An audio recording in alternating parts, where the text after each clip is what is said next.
Bueno, sigue la otra etapa que son los cuidados en el domicilio. Ahora nuestras compañeras, las enfermeras Karina Isa y Casalota Antonella, nos van a contar que son licenciadas en enfermería que trabajan en el ámbito público de la municipalidad, Karina y Antonella en la provincia.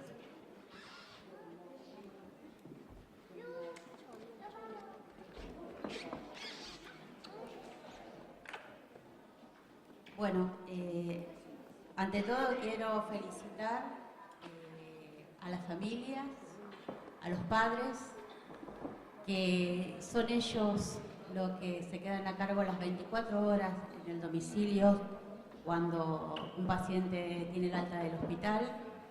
Como dijo la doctora Gabriela, nosotros somos los que acompañamos, pero no estamos las 24 horas en el domicilio. Queda a cargo de padres preparados, padres o familiares. Realmente el que quiera ser un cuidador permanente y acompañante de este paciente o persona que, bueno, tiene que atravesar una etapa que es bastante difícil. Y ahí estamos para acompañarnos. Así que yo soy de internación domiciliaria de la parte de adultos. Ella es Antonella, es de la parte de pediatría de la provincia, yo soy de la municipalidad. Así que bueno, voy a tratar más o menos de explicar en general lo que es internación domiciliaria de la municipalidad y cómo nos manejamos. Como dijo Gabriela, llevamos muchísimo tiempo en esto. Yo hace 13 años más o menos que estoy en internación domiciliaria. Y bueno, lo que queremos explicarle a ustedes es nuestra modalidad de atención. Según el Ministerio de Salud de la Nación, el modelo de atención domiciliaria es la modalidad de atención de la salud mediante el cual se brinda asistencia al paciente en su domicilio, realizada por un equipo multiprofesional e interdisciplinario, cuya misión es proveer, prevenir, recuperar, rehabilitar a esta persona. ¿No se puede mover un poquito el favor? No. Al paciente en su domicilio. Para ampliar esto, lo que yo quería expresarles a ustedes, que ante todo, el paciente cuando está dado de alta del hospital, ahí está internación domiciliaria. Es una opción que toma la familia, el paciente si es adulto, si quiere seguir con nosotros. Se hace un consentimiento informado, se le informa al paciente las normas, los requerimientos que hay que tener en el domicilio, porque no es fácil el traspaso del paciente a un domicilio según su complejidad, su patología. Es importante saber con qué recursos vamos a encontrarnos en el domicilio, qué familiar se va a hacer cargo, qué cuidador, porque comúnmente nosotros vemos cuando abordamos un paciente que está posiblemente al alta en el hospital, que nos damos a conocer, a veces hay del grupo familiar varias personas, la madre, esposa, hermanos, hasta vecinos, amigos, que nos dicen que sí, pero después cuando llegamos al domicilio la realidad es otra. Por eso trabajamos en el hospital enseñándoles con diferentes estrategias que se usan para el cuidado del paciente, explicarle cuál va a ser la atención de ellos para este paciente. Bueno, como le decía también, porque me fui del tema pensando en otra cosa, que estaba viendo la señora que estaba acá, que estaba emocionadísima con esto del esposo que se recuperó. Nosotros también tenemos pacientes de 5, 10 o 15 años, hemos llegado a tener con nutrición parenteral. la verdad que sí, que es emocionante eso. El paciente cuando está dado de alta al domicilio no es que queda solo y se desvirtúa y nadie se hace responsable. El paciente queda vinculado a la red municipal. Por eso tiene que estar referenciado al centro de salud. El paciente sigue con sus médicos especialistas de adulto o de pediatría, que pueden ser neurólogos, oncólogos, diferentes especialidades. Nuestro trabajo se basa en reconocimiento de la familia y del paciente especialmente, facilitando la integración de los cuidados y el tratamiento, porque bueno, son los principales actores, la familia y el paciente. Se valoriza mucho la opinión del paciente y la familia como algo útil e importante para incorporar las diferencias y particularidades de cada paciente. Mediante eso se nutre nuestra enseñanza y nuestra atención. Se evalúa también en los pacientes, como les digo, si es adulto o en el caso que sea un menor, la madre o el cuidador, los conocimientos que tiene, la comprensión y la necesidad que necesita esa familia, la cultura, la historia de la comunidad, de dónde viene esa persona. Se tiene mucho en cuenta porque el hogar, bueno, es algo que uno está entrando, sí. ¿Trabajan en conjunto con alguna trabajadora social de ahí del municipio o no? ¿O lo hacen ustedes desde internación domiciliaria y a lo mejor esa situación de vulnerabilidad la ven también con una trabajadora social? Sí, nosotros, el equipo, como dijo Gabriela, la integra una trabajadora social. En el caso de pediatría tenemos otra en el caso de adulto. Ante el alta, un posible paciente que va a ingresar a internación domiciliaria, va la trabajadora social, que es indispensable, evalúa el domicilio, las condiciones. Bueno, después más adelante vamos a decir qué condiciones, qué criterios tiene que tener para que nosotros aceptemos un paciente. Porque bueno, se tiene en cuenta justamente la accesibilidad, la seguridad del paciente y del equipo, cómo viven, que la realidad a veces es muy pobre, es muy necesario acondicionar el lugar, reformarlo, lleva muchísimo tiempo eso. Por eso también a veces cuando le quieren dar de alta a un paciente que está internado a los 20, 30 días, y eso no se puede solucionar en 20, 30 días. Hasta a veces hay que conseguir un domicilio alternativo de otro familiar, o se ha llegado, según la trabajadora social, bueno, a modificar, construir una habitación especial, según la característica del paciente, la necesidad. Si es un paciente inmunodependiente, buscar miles de cosas como si es electrodependiente, ante todo.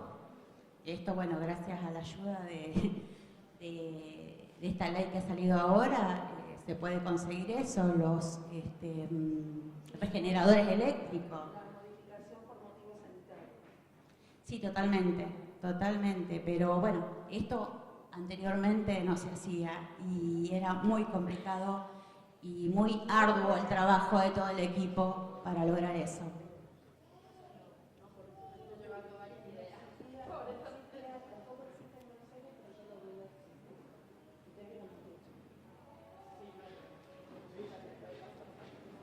Pásame. Si tiene otra duda, está... Sí.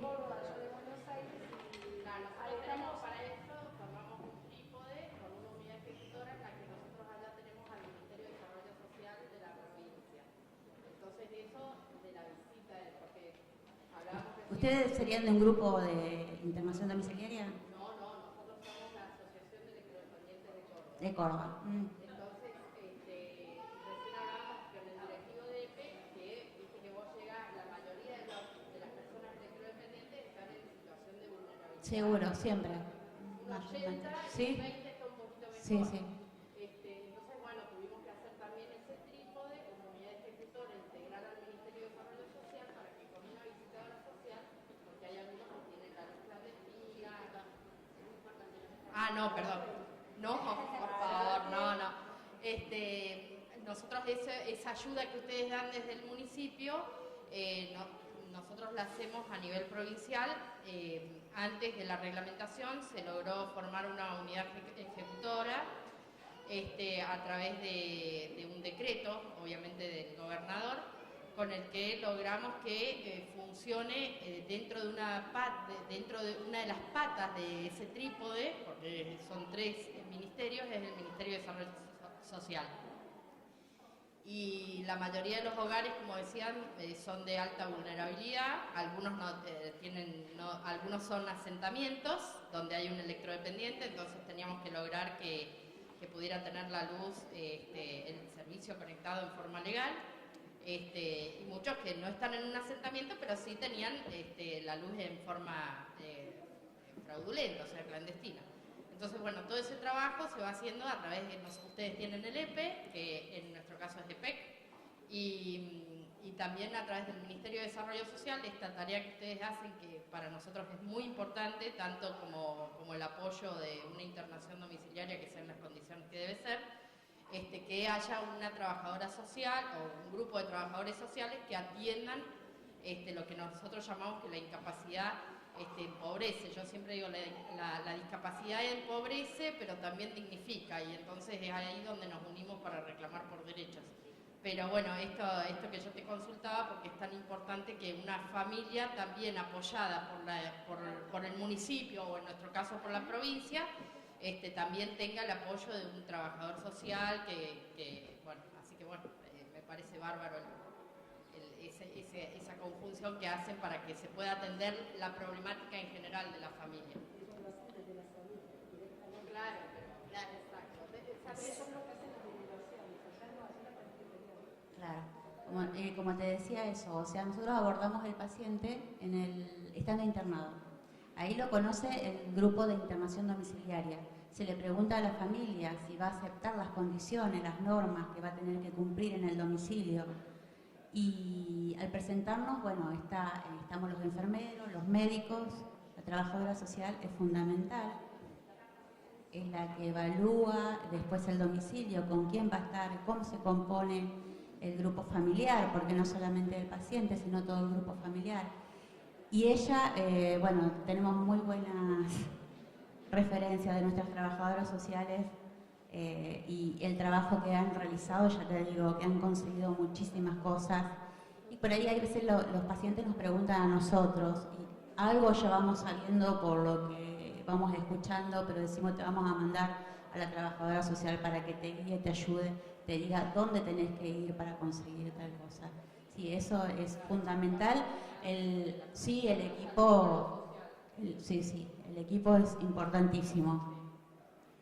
Bueno, el ingreso del paciente al servicio, por eso te decía que debe cumplir con ciertos requisitos, estando internado, para darle el alta al domicilio. Clínicamente estable, un cuidador y la familia correctamente entrenado, el domicilio con condiciones habitacionales adecuadas, lo que hablábamos, la accesibilidad a la vivienda, servicios públicos básicos y una comunicación telefónica. La accesibilidad y seguridad en estos momentos con lo que estamos viviendo para el ingreso del equipo de salud, pero también para el paciente y la familia. Bueno, ejemplo, el día de hoy que llueve, que tenemos que ingresar, bueno, con botas, o hay lugares que, no la lluvia de hoy, pero en otro momento que se ha inundado la calle totalmente y había que ingresar sí o sí, porque nosotros tenemos pacientes con nutriciones parenterales. Desconectarlo o conectarlo es fundamental para el paciente, el adulto o el niño, porque ellos se nutren, comen, se alimentan de eso, es fundamental. Y hay que ingresar sí o sí, así que hay que buscar alguna estrategia o también, si se puede, decimos de la familia, porque si no se puede ingresar, la familia tiene que buscar el medio de trasladarse hasta el hospital para que se pueda realizar bueno, la desconexión de la bomba de nutrición o conectarla. Se llega hasta ese, de alguna manera se tiene que llegar al domicilio, por eso es fundamental. Contar con un plan de contingencia ante la interrupción de la corriente eléctrica. Por eso decía que ahora se ha facilitado todo mucho más en este tiempo y bueno, por el trabajo que han realizado los familiares de electrodependientes. Porque se tienen equipos con batería, ventiladores, concentradores, aspiradores, lo que te decía de bombas de infusión continua, saturómetro, todo debe contar con batería, que ahora se puede conseguir eso. Pero en otros tiempos no. Y bueno, se buscaban diferentes alternativas cuando se cortaba la luz. De trasladarlo a otro domicilio, si había algún familiar, cargar las bombas en otros domicilios, o si no nosotros nos traíamos al servicio, la cargábamos a las bombas y la volvíamos a llevar, porque bueno, según personas familiares han estado más de 24 horas sin luz. Todo eso para no trasladar al paciente al foco de infección, al hospital, que te ruegan por favor no quiero volver al hospital, ni él ni la familia. Bueno, es importante que el equipo interdisciplinario incluya a la trabajadora social, como lo que te decía, cuando intervienen en situaciones de vulnerabilidad y participar en la evaluación y la refacción de la vivienda y la accesibilidad. La continuidad asistencial 7x24 se sostiene por el trabajo asistencial integral integrado en la red, que te decía, centro de salud, el CIE y hospitales de referencia. Ante una emergencia se debe llamar al CIE, ya que el servicio de atención domiciliaria solamente tiene visitas programadas. No estamos al llamado de una urgencia. Lo que sí estamos los 365 días justamente por estos pacientes que están con nutriciones parenterales, que no se interrumpe nunca.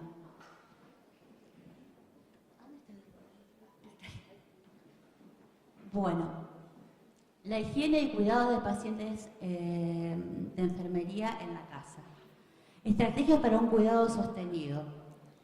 Diagrama de medicación, rutinas, etc. Los cuidados y administración de medicamentos se establecen y adecúan a la vida social de cada paciente y familia, teniendo en cuenta las indicaciones médicas para garantizar el correcto tratamiento. Esto se refiere a que, bueno, vienen con una rutina desde el hospital. Por ahí a las 4 de la mañana una medicación, eso es anti... Exactamente. Se trata de, una vez que está en el domicilio, que tenga un descanso el paciente, que tenga un descanso también el cuidador, mínimo de 12 a 6 de la mañana. Y se manejan, ya te digo, los horarios, la medicación o hasta la movilización, pero siempre garantizando el correcto tratamiento del paciente. En cuanto a la higiene personal del paciente y su hábitat, se educa al grupo familiar de acuerdo cómo se debe hacerlo, pero teniendo en cuenta siempre la edad del paciente, que no es lo mismo un chico que un adulto, que lo puede realizar la higiene la madre sola, en el adulto no.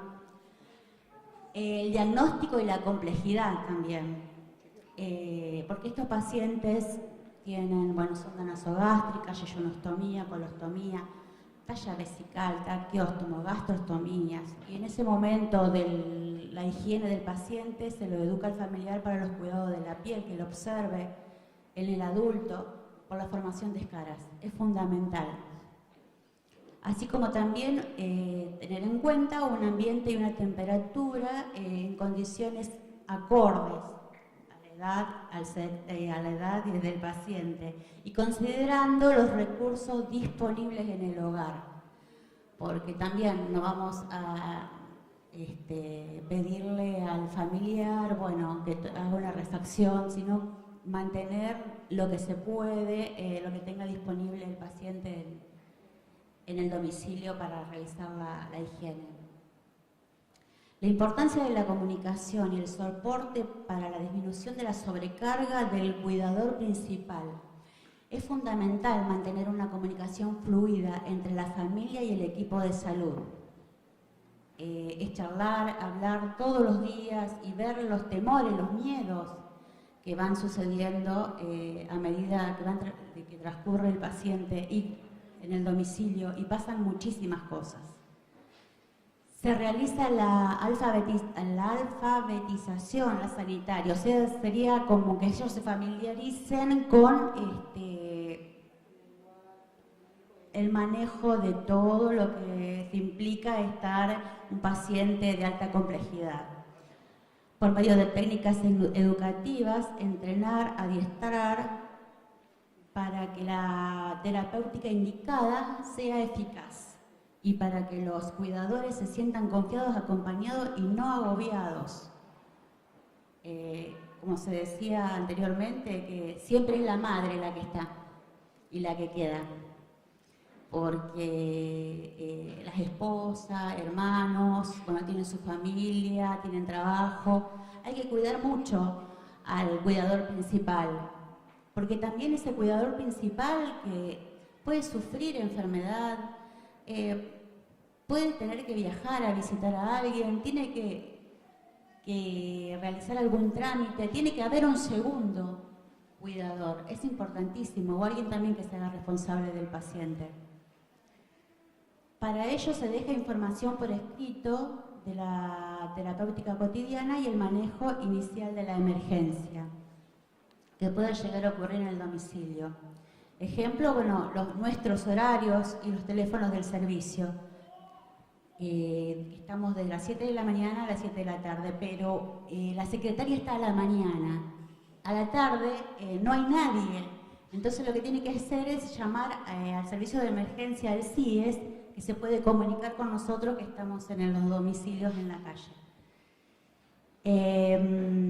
Bueno, y lo que observamos en este tiempo fue que lo mejor es la devolución del familiar, porque te puede decir todo que sí, que está todo bien, que aprendió, que sabe aspirarlo, que sabe curarlo, movilizarlo, que sabe aplicarle la insulina, pero cuando estamos en el domicilio y le decimos, a ver, mostrame, ¿cuánto es la cantidad de insulina que le estás realizando? Y te puedo asegurar que a veces no es la correcta y ha ocurrido accidentes. Entonces, por eso, lo mejor es la técnica de devolución y estando nosotros en presencia.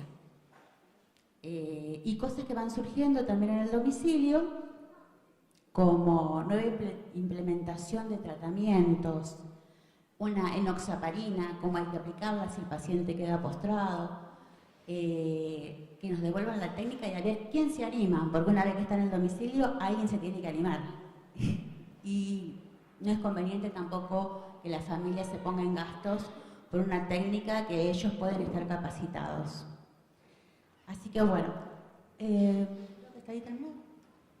Sí, así que bueno, lo importante es que nosotros estamos en esta etapa que le ha tocado vivir a la familia.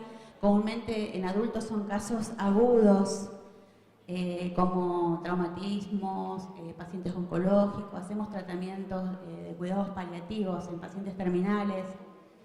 Y bueno, pediatría, que a lo mejor ella que trabaja, es enfermera de pediatría, puede explicar un poquito más, igual que el grupo, pero como le explicaba a mis compañeros, mi cabeza y yo me formé para el adulto y por ahí es medio difícil ponerme en el lugar. Acompaño, coordinamos con los chicos de pediatría, porque también lo que tenemos es que pacientes de pediatría, al cumplir la mayoría de edad, pasan a adultos. Y ahí también es una etapa, la transición, es una etapa muy difícil porque están acostumbrados a los mimitos de las chicas de pediatría y adulto trabaja de otra manera. Entonces esa transición nos presentamos de a poco, nos vamos intercalando las visitas con pediatría para lograr eso. Y bueno, hemos tenido éxito y se han afianzado y nos quieren los pacientes de pediatría, ya no nos preguntan por ellos. Ya no nos necesitan. Así que, bueno, eso, no sé si alguien quiere preguntar algo, alguna inquietud, porque veo que por ahí eso, tener el paciente en el domicilio es totalmente diferente al estar en el hospital, al que uno tiene farmacia, mantenimiento, enfermeros, médicos, toda a disposición, y en el hogar se encuentran totalmente solos y es muy difícil. Y nosotros, ya te digo, podemos estar con una visita de media hora, 40 minutos, según, pero no estamos todo el tiempo. Es difícil. Así que si alguien quiere preguntar algo, no sé. ¿Alguna pregunta, alguna inquietud? Si no, le brindamos un fuerte aplauso. ¿Tenemos preguntas? ¿Ya no? Bien. ¿Algo que necesiten agregar, que haya quedado pendiente? ¿Sí? Yo voy a presentar un power sobre bioseguridad. ¿Cómo no?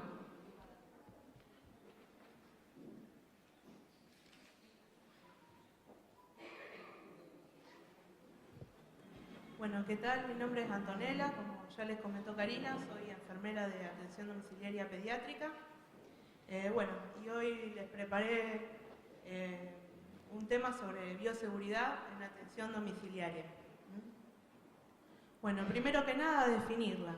¿Qué es la bioseguridad? Es un conjunto de normas y procedimientos que se implementan con el objetivo de disminuir los factores de riesgo biológicos, físicos o químicos que puedan afectar la salud del paciente o que puedan afectar el medio en el que se desarrollan o se desenvuelven. ¿A quiénes protegen estas normas? Protegen al trabajador de la salud, enfermeros, médicos, kinesiólogos, al paciente y a la familia. ¿Cuándo comienza la bioseguridad? Bueno, yo tengo que pensar en la atención segura desde antes de llegar al domicilio. Tengo que prever los elementos que yo voy a necesitar, de acuerdo a la técnica que voy a realizar, qué elementos tengo que llevar para atender de manera segura a ese paciente. Bueno, hay elementos básicos, ¿no? Yo los agrupé acá como el kit básico para una atención segura, que es el guardapolvo o ambo, que va a utilizar el profesional, de preferencia debe ser blanco, para identificar fácilmente la suciedad, el polvo. Bata y barbijo descartable, que se va a utilizar solo en el caso que el paciente lo requiera. Por ejemplo, un paciente inmunodeprimido, un paciente con alguna bacteria multiresistente que se encuentre en aislamiento de contacto respiratorio, en ese caso lo utilizamos. Bueno, guantes descartables, generalmente son de látex, pero en caso de un paciente alérgico o un profesional alérgico también, se puede utilizar de vinilo o de algún otro material. Alcohol en gel o sustancia desinfectante. Gafas de protección, nosotros la utilizamos mucho en pediatría en lo que es el cambio de tráqueo por el riesgo de proyección de secreciones. Y bueno, los medicamentos. Los medicamentos hay que transportarlos de manera segura, siempre respetando las particularidades del medicamento. Hay medicamentos como la insulina, por ejemplo, que requieren cadena de frío. Entonces hay que transportarlos siempre respetando eso. Hay otros medicamentos que son, por ejemplo, sensibles al sol. Cada uno tiene sus particularidades. Bueno, los materiales e insumos que vamos a utilizar debemos llevarlo en un bolso o en un frasco, protegiéndolo de las partículas del ambiente, ¿no es cierto? Nosotros vamos al domicilio, cuando nos trasladamos estamos expuestos al ambiente, a partículas de polvo. La idea es protegerlo de eso. Y bueno, el descartador de agujas y elementos punzantes ayuda a reducir el riesgo de punciones accidentales. Bueno, higiene de manos. La higiene de manos es un pilar fundamental de la bioseguridad. Es una herramienta muy importante que tenemos para disminuir las infecciones cruzadas entre pacientes y entre el paciente y el profesional y el paciente. Recordemos que estas normas protegen a los dos, tanto al profesional como al paciente. La higiene de manos se puede realizar mediante dos maneras. Uno es el uso de alcohol glicerinado o alcohol gel, ¿no es cierto? Concentraciones entre el 60 y el 90%, la óptima es del 70%, que es la que la mayoría de los alcoholes en gel comerciales traen esa concentración. Bueno, y el lavado de manos. El alcohol en gel no reemplaza el lavado de manos luego de determinadas tareas. Por ejemplo, si yo realicé un cambio de pañal, sí o sí debo realizar un lavado de manos. En ese caso no se puede sustituir por el alcohol en gel. Bueno, ¿cuándo se realiza un lavado de manos? ¿Cuándo es un buen momento? Bueno, se debe realizar antes de tocar al paciente, antes de realizar una tarea limpia o aséptica. Una tarea limpia como por ejemplo la administración de medicamentos o vía oral o por sonda nasogástrica. Una tarea aséptica como por ejemplo la colocación de una sonda vesical. Se debe realizar el lavado. Después del riesgo de exposición a líquidos corporales, después de tocar al paciente y cuando me retiro del entorno del paciente, es decir, cuando me retiro del domicilio, nosotros como profesionales, acá sí, en este caso, cuando me retiro del domicilio, puedo utilizar el alcohol en gel para cuando voy a realizar la atención del próximo paciente, contar con una desinfección de manos. Bueno, ¿cómo se realiza el lavado de manos? La OMS dice que el lavado de manos debe durar por lo menos 40 segundos. ¿Cómo se realiza? Se realiza con agua, con alguna sustancia desinfectante o detergente, si es en el domicilio. Se deben frotar todas las superficies, las palmas, los dorsos, entre los dedos, las puntas de los dedos y el pulgar, utilizando movimientos rotatorios. Una vez que termino el lavado, lo seco con una toalla desechable y con esa misma toalla cierro el grifo. Bueno, esterilización, limpieza y desinfección de insumos y equipos médicos. Bueno, ¿qué es la esterilización? Primero, es un método mediante el cual se eliminan todos los microorganismos del material. Elimina todas las formas de vida del microorganismo, incluyendo las esporas. Nosotros en el domicilio no realizamos esterilización, se realiza en el hospital. Si requerimos algún material esterilizado, nosotros lo llevamos ya desde el hospital. Por ejemplo, los guantes estériles, las gasas son estériles, claro, los traqueóstomos, ya los llevamos estériles desde el hospital. La esterilización se realiza en el hospital con un autoclave. Bueno, desinfección. Esto sí lo realizamos en el domicilio. Es un proceso físico-químico mediante el cual se eliminan todos los microorganismos patógenos, pero no elimina las esporas. Difícilmente se eliminan las esporas en una desinfección. Existen dos métodos. El físico, que es la pasteurización, que ese no lo realizamos nosotros, y es el químico, el que nosotros realizamos en el domicilio.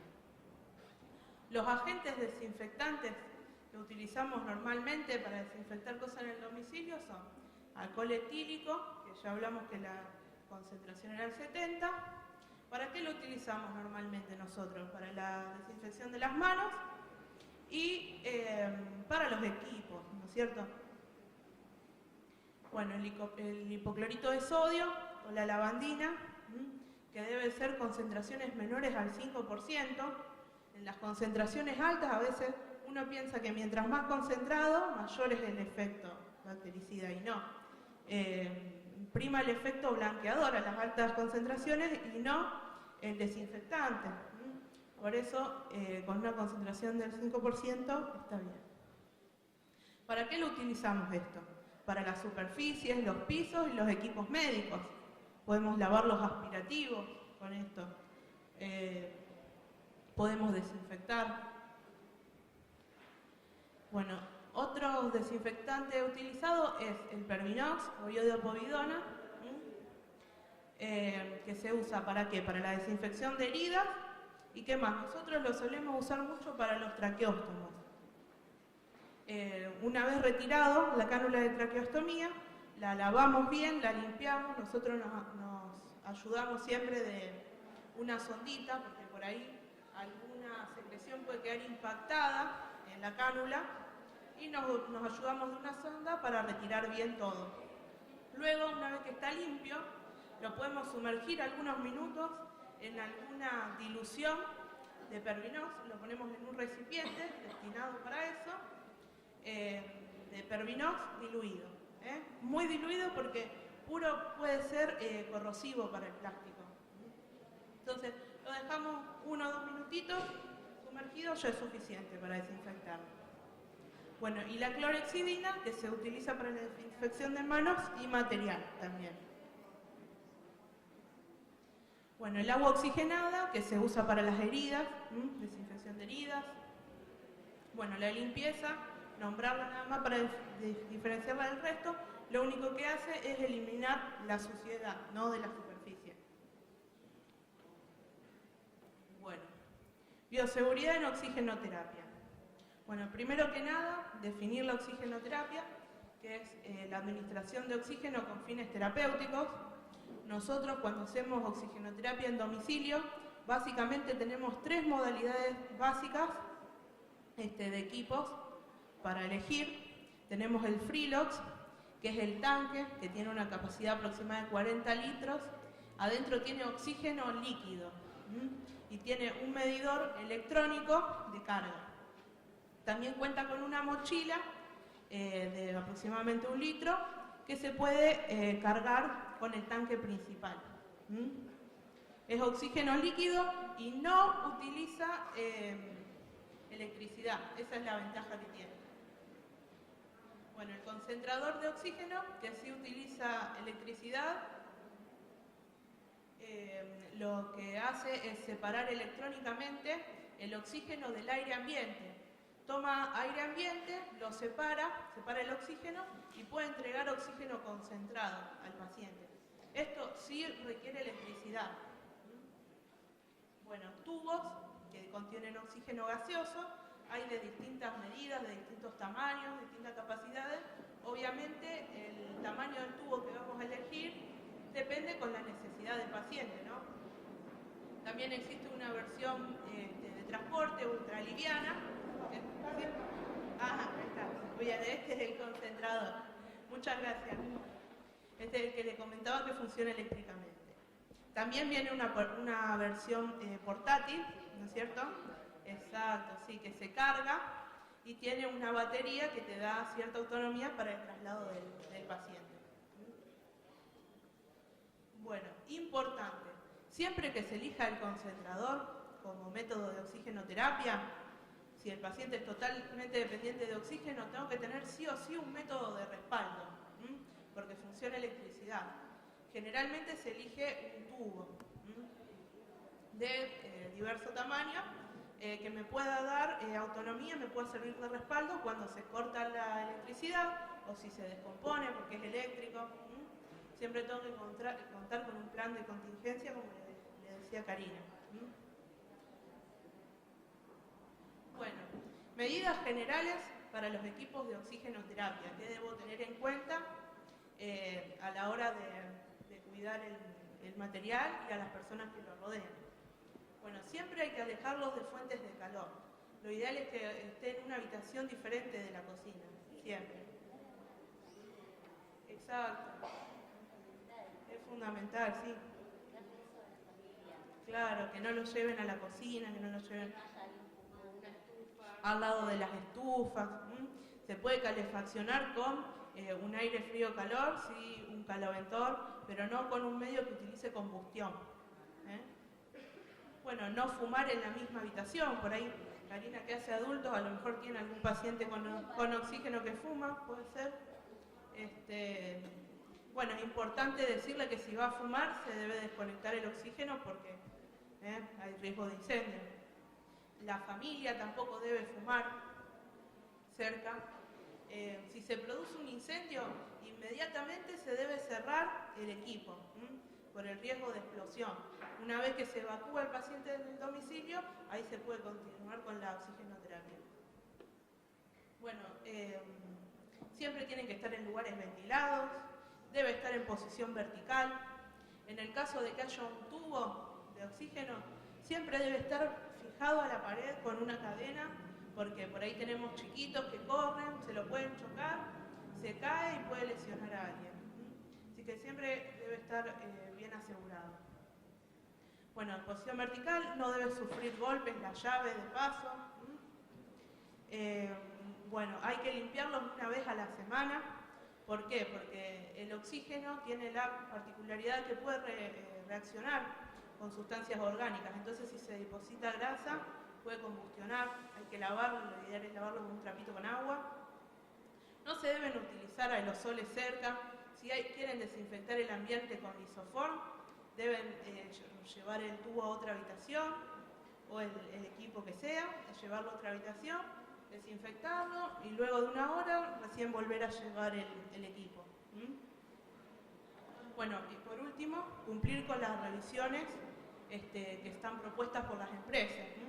Cada equipo tiene un tiempo, ¿no?, mediante el cual se debe realizar. Eso lo realiza la empresa, lo estipula la empresa, dice cada 3 meses según ellos, digamos, el protocolo de la empresa. Bueno, esto es para los pacientes traqueostomizados, un kit de emergencia para los pacientes con tráqueo. Esto es importantísimo. Todos los pacientes con tráqueo los deben tener. Debe estar en un lugar que sea accesible, que esté a la vista, que sea de fácil acceso, y si el paciente tiene que ir a una interconsulta, si tiene que ir de visita a la casa de un familiar, lo que sea, debe llevar siempre este kit.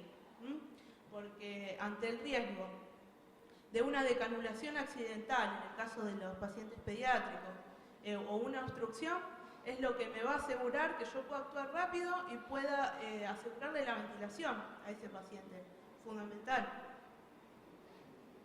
¿Qué debe tener este kit? Debe tener un tráqueo del mismo número que utilice el paciente, ¿no es cierto? Si utiliza 5 con balón, 5 con balón. Un tráqueo y un tubo endotraqueal, un número menor al calibre que usa el paciente. ¿Por qué? Me puede pasar que a lo mejor si el paciente usa un número 5, yo quiera ponerle el 5 y el estómago se haya achicado porque esté irritado, esté inflamado. Lo fundamental en ese momento es asegurarle la ventilación. Si le pongo un número menor, no importa, porque la prioridad en ese momento, claro, es asegurar la ventilación. Poniéndole un tráqueo un calibre menor, el paciente va a ventilar, no va a sufrir hipoxia. Entonces siempre es importante llevar también uno menor. Bueno, gasas, también en el kit. La cinta con la que normalmente se sujeta el tráqueo, que puede ser esta cinta de velcro, o la cinta, nosotros le llamamos la cinta hilera, no sé si la conocen por ese nombre. Lo que normalmente se utilice para sujetar el tráqueo. Bueno, la lidocaína en gel, que además de ser anestésico, me va a servir de lubricante y me va a facilitar el ingreso del tráqueo del paciente. El Pervinox, que es la sustancia desinfectante para el estoma. La bolsa de ambú, que es indispensable, siempre debe llevarla. Es lo que nos va a permitir ventilar al paciente. Indispensable. Bueno, sondas y aspirativo portátil para aspiración de secreciones. El aspirativo portátil puede ser eléctrico a batería, o puede ser la pistolita manual. Va a depender de las secreciones del paciente. Si el paciente tiene secreciones muy espesas, me conviene tener Si tiene secreciones más fluidas, por ahí con el otro me alcanza. Bueno, tijera, cinta y lo que ustedes consideren que sea necesario a la hora de trabajar para colocarle el tráqueo. Pero esto es más o menos lo básico y fundamental que se debe llevar siempre. Bueno, recaudos para pacientes electrodependientes. ¿Qué debo tener en cuenta? ¿Qué debe tener en cuenta el cuidador? ¿No es cierto? Bueno, Se debe contar con generadora combustible, esto sería lo ideal, en caso de que se interrumpa la corriente eléctrica. Un profesional electricista debe revisar la instalación para evitar fallas, también para evitar algún inconveniente se pueden llegar a quemar los equipos si hay algo que no funciona bien. Es importante la revisión. Bueno, mantener siempre cargados los equipos a batería, tanto los ventiladores como los aspirativos, los saturómetros, todo tiene batería. Siempre debe estar cargado.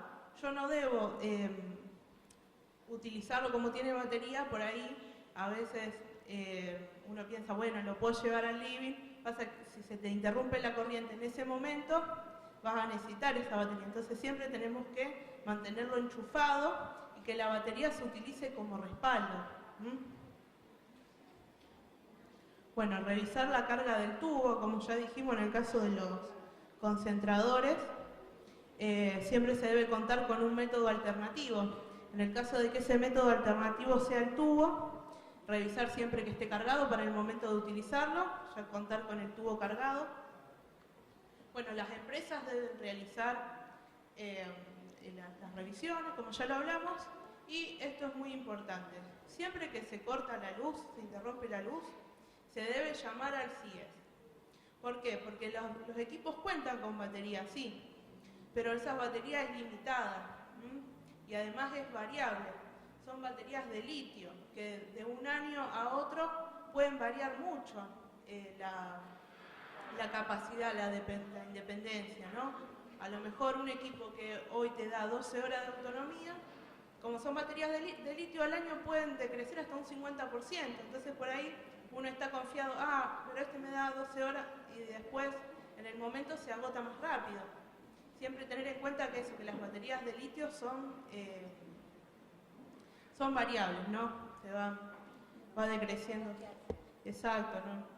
Entonces siempre ante una interrupción conviene llamar al CIES. Claro, sí, exactamente. Bueno, eso es todo. Muchas gracias. Muchísimas gracias, Antonella, Karina. Muchas gracias con los cuidados en el domicilio.